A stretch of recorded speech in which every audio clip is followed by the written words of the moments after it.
I am Dr. Nidhi Khare. In today's lecture, as a part of the series Approaches to Leadership, today I am going to talk about two styles of leadership, which are servant leadership and authentic leadership.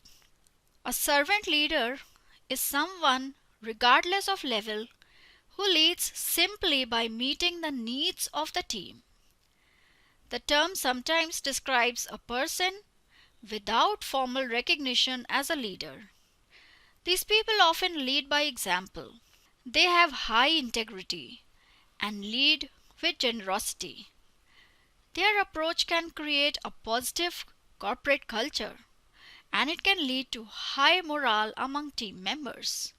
Supporters of the servant leadership model suggest that it's a good way to move ahead in a world where values are increasingly important, and where servant leaders can achieve power because of their values, ideals, and ethics.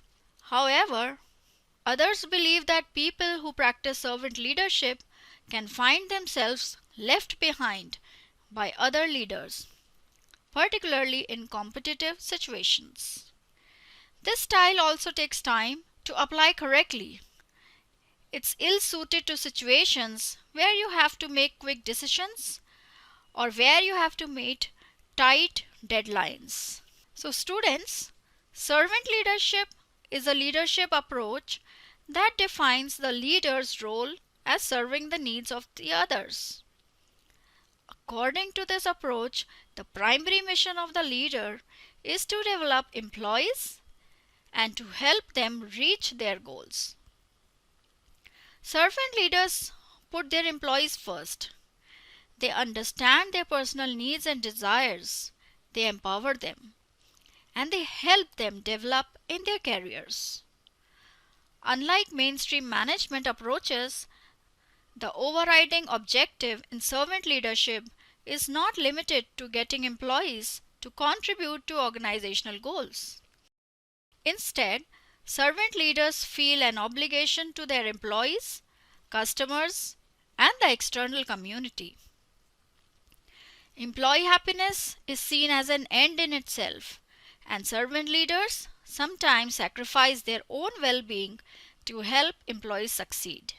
In addition to a clear focus on having a moral compass, servant leaders are also interested in serving the community. They are genuinely concerned about the broader community surrounding their organization. In other words, their efforts to help others are not restricted to company insiders, and that they are genuinely concerned about the broader community that surrounds their organization. According to historian Doris Kearns Goodwin, Abraham Lincoln was a servant leader because of his balance of social conscience, empathy, and generosity. So, even though servant leadership has some overlap with other leadership approaches such as transformational leadership, its explicit focus on ethics, community development, and self-sacrifice are distinct characteristics of this leadership style.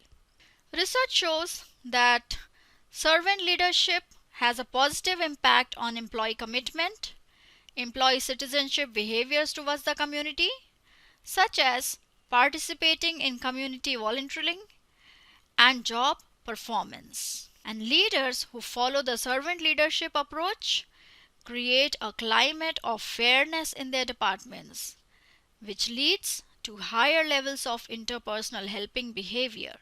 Now, servant leadership is a tough transition for many managers who are socialized to put their own needs first, be driven by success, and tell people what to do. In fact, many of today's corporate leaders are not known for their humility. However, leaders who have adopted this approach attest to its effectiveness. Now, how can one achieve servant leadership? How can a leader achieve servant leadership? How can a manager achieve servant leadership?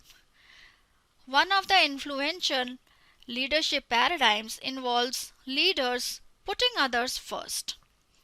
This could be a hard transition for an achievement-oriented and success-driven manager who rises to high levels.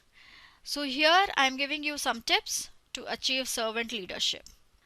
So don't ask what your employees can do for you. Instead, think of what you can do for them. Your job as a leader is to be of service to them. How can you relieve their stress? How can you protect them from undue pressure? How can you pitch in to help them? So think about creative ways of helping ease their lives.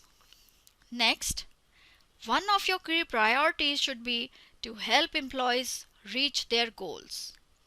This involves getting to know them, learn about who they are, and what their values and priorities are.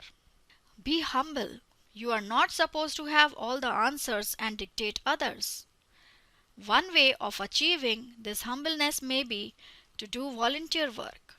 Be open with your employees. Ask them questions. Give them information so that they understand what is going on in the company. And lastly, find ways of helping the external community. Giving employees opportunities to be involved in community volunteer projects, or even thinking and strategizing about making a positive impact on the greater community would definitely help. So I hope servant leadership is clear to you. And now I'm sure you will be able to answer this question. What does it mean to be a servant leader? Do you know any leaders whose style resembles servant leaders? And what are the advantages of adopting such a leadership style? Now I'm sure you'll be able to answer this question. Now coming to authentic leadership. Leaders have to be a lot of things to a lot of people. They operate within different structures, they work with different types of people, and they have to be adaptable. At times, it may seem that a leader's smartest strategy would be to act as a social chameleon, changing his or her style whenever doing so seems advantageous.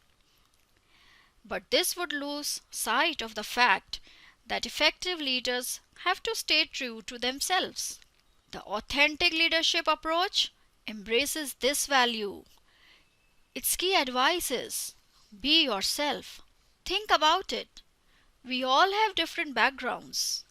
We all have different life experiences. And we all have different role models.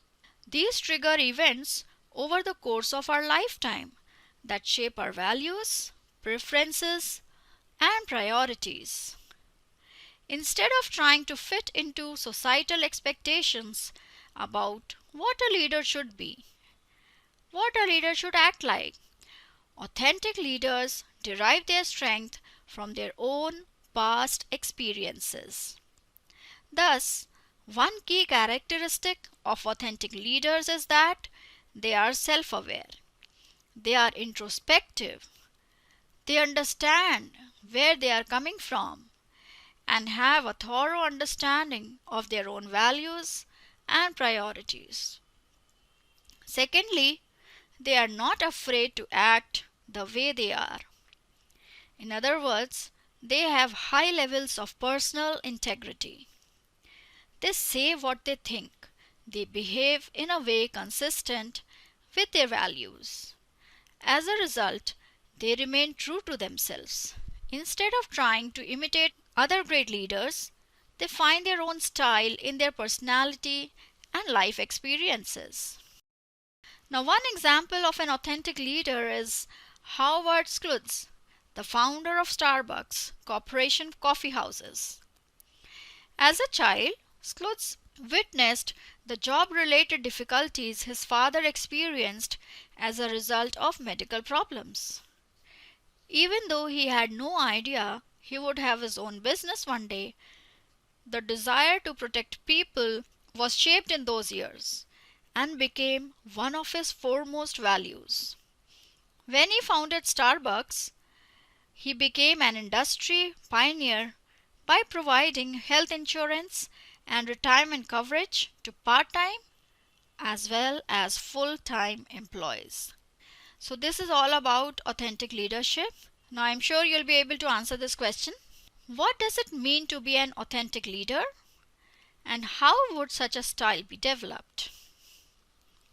Thank you.